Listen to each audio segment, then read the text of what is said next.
অনেকদিন ধরে কালাকাঁদ খাওয়ার ইচ্ছে, কিন্তু কলকাতায় সেরকম কালাকাঁদ পাওয়া যায় না। চলুন আজকে ঘরেই কালাকাঁদ বানিয়ে নিই। এই নিলাম মিঠাই মেট, নিলাম পনির, পনির কিউবস করে নিয়েছি, এটাকে পেস্ট করে নিলাম মিক্সার গ্রাইন্ডারে। নিয়ে এবারে আমরা অমূল্য ডেয়ারি হোয়াইটনার কিছুটা পরিমাণ নিয়ে নেব, 2-3 চামচে ঘি নেব, আর একটু পাউডার সুগার নেব। ব্যাস, প্যান বসিয়ে দিয়েছি।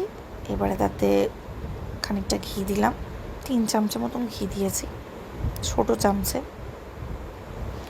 তাই 3 চামচের মতন দিলাম। বড় চামচ হলে 2 চামচে হলেই হয়ে যাবে। ঘিটা একটু গরম হয়ে এলে পনির তাতে দিলাম, দিয়ে একদম মাইল্ড করে দেবো আমরা গ্যাস ফ্লেমটা। তারপরে ডেয়ারি হোয়াইটনারটা দিয়ে দেবো, যেটা আমরা মিল্ক পাউডার বলি, সেটাকে ভালো করে পনিরের সাথে মিশিয়ে নেব। একটু মাখো মাখো হয়ে গেলে তার মধ্যে মিঠাই মেটটা ঢেলে দেবো।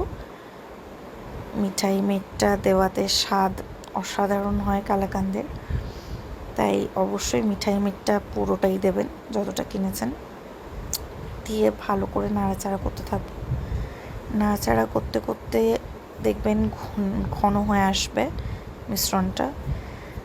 বেশ ভালোভাবে চালাতে হবে যাতে নিচে লেগে না যায়, ধরে না যায়। আমারটা ননস্টিক প্যান ছিল, তাই খুব একটা লাগেনি, বাট আপনি সারাক্ষণ চালাবেন।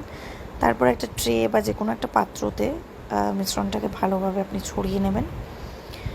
ওপর দিয়ে আমি কাজুর কিছুটা গুঁড়ো দিয়েছি, কাজুটাকে একটু গ্রাইন্ড করে নিয়ে গ্রাইন্ডারে গুঁড়ো দিয়েছি। আপনার পিস্তা বাদাম অনেক কিছুই দিতে পারেন, আমার কাছে বিশেষ কিছু ছিল না, তাই এইটুকুই দিয়েছি।